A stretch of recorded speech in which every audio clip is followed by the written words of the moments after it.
Welcome to your Barbados Today evening news update for Friday, October 9th. A top World Bank official has poured cold water on any hopes of Barbados and the rest of the region getting debt relief from lending partners. Instead, the World Bank's chief economist for Latin America and the Caribbean, Martin Ramos, said countries should look seriously at other alternatives of effectively managing and growing their economies. He was speaking with journalists from the English-speaking Caribbean on Friday on the World Bank's semi-annual report entitled The Cost of Staying Healthy. Caribbean islands tend not to fall into that low-income bracket. That is the one that is getting the priority. I know maybe 20-something years ago, there was an initiative for the highly indebted poor countries for debt relief in exchange for a clear path to sustainability, to fiscal sustainability. Many of the Caribbean countries are among the richest in the region. So the case will be perhaps more difficult to make. On the other hand, they tend to be countries that are very dependent on the sector that suffered the most from the crisis, which is tourism. And because they are not big in terms of debt, it's not like you're not saying, oh, let's discuss the debt of a major country, because then the creditors become very nervous. Here, the amounts are more manageable. So I will not rule it out, but I don't think I will bet on it. It will not be prudent. I think thinking through a path to consolidation on the fiscal side and to alternatives. Minister in the Ministry of Finance, Ryan Strawn, is upbeat that the Barbados Optional Savings Scheme, or BOSS program, will continue to gain momentum. However, he said officials were expecting periodic peaks and troughs as individuals seek out some financial wiggle room to carry out various activities. The subscriptions are still where we anticipate they would be, but as you would appreciate, as we get deeper and deeper in terms of the pandemic and persons having to support family members, then people make decisions about how much of the BOSS program they will actually, in terms of bonds that they will subscribe to. But all in all, we are satisfied that as many public servants who can have stuck to the initial allocations.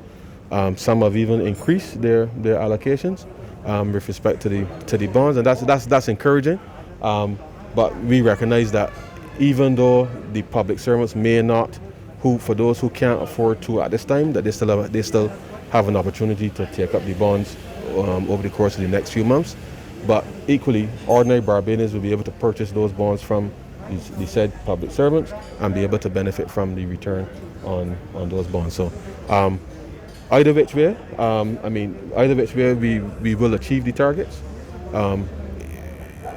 And the benefits obviously will accrue to either the public servant or the Barbadian who may ultimately. For the first time in decades, women and men of recognized religious groups in Barbados will be allowed to wear head coverings when taking photographs for government documents.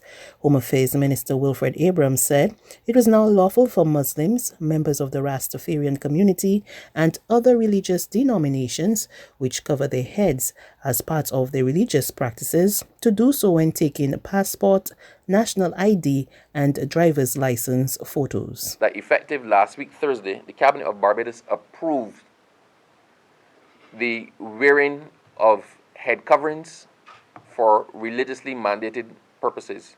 Now understand that the standard is that you must not cover your head. That is the general standard and the general law in Barbados. However, if you are a member of a recognized religion in Barbados, then you are free, and your religion mandates that you cover your head or cover your ears, then you are free to take your passport once you provide proof to the sufficient for the chief immigration officer that you are a member of that religious organization and that religious organization does have these rules in place. Then you'll be allowed to take your photograph for your passport. As I said, this Cabinet has approved this across the board, so this is going to be in relation to all official photographs.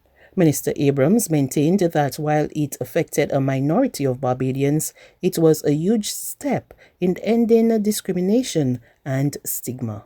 It may seem like a small thing to us that we've changed one thing, But for a Muslim woman or a Rastafarian woman who has to suffer the indignity of having your religious beliefs sidelined or ignored or not treated as valid, right? It is a major, major thing. So this is a momentous occasion for us. It is the first time, I believe, in history that any government has made such a practical, democratic decision that affects the rights and citizens of different religious faiths. Chairperson of ICA, Ashiba Trotman, thanked the government for acknowledging her community. Thank you for the acknowledgement of us as a spiritual and a cultural people, especially we women who have traveled throughout the Caribbean for so many years. You mentioned something like 11. For us, it's been like 30, 40 years of having to go through this discrimination and this sometimes very humiliating experience of having to take off our head covers in public. It has become like, in a spiritual sense, we became naked when we choose not to. So we give thanks for this. One of the main concerns, however, with the immigration personnel sitting here, as it relates to the travel even from Barbados, my last trip, having to take off our head wrap right at the front desk in front of hundreds of people when we choose not to. You know, sometimes you are taken to a room like if you are a security risk of some sort. We've been going through this for years. The president of the Association of Muslim Ladies also lauded the government for the move. Deeply grateful and thankful and relieved we are at the Barbados Association of Muslim Ladies for this landmark and historic decision. It has been a long time in coming. You mentioned 10 years, but I remember it being a little bit more than that, maybe about 20 plus years. And we cannot say how relieved we are, how ecstatic we are at this historic decision. A 62-year-old female visitor is the latest person to test positive for COVID-19 in Barbados. She arrived on a JetBlue flight from New York and went into mandatory quarantine as required by the COVID-19 travel protocols. The result of her second test was among the 475 conducted by the Best Dos Santos Public Health Laboratory on Wednesday, October 7th. Barbados' tally of confirmed COVID-19 cases now stands at 204, and there are 15 people in isolation.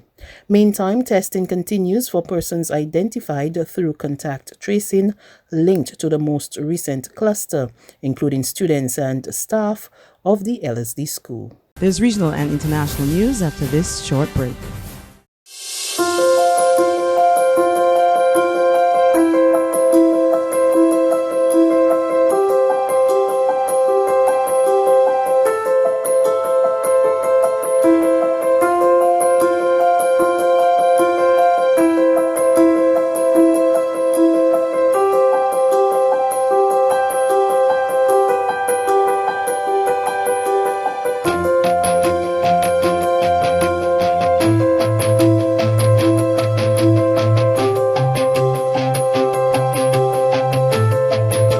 Barbados Today, news you can trust.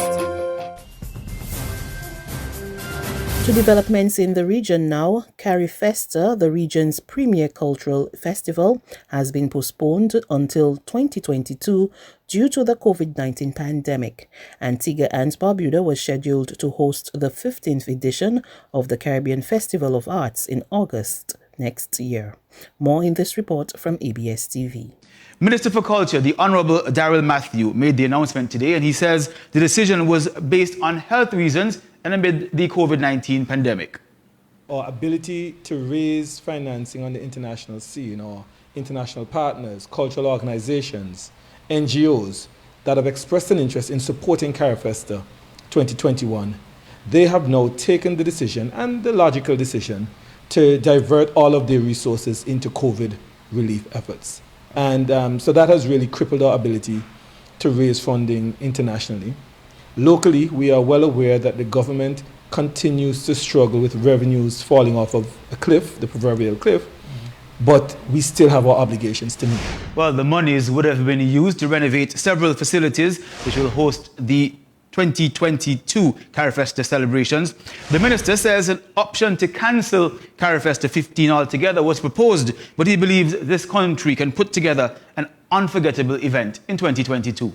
And finally, U.S. President Donald Trump, who has been recovering from COVID-19, will reportedly give remarks to supporters outdoors at the White House on Saturday.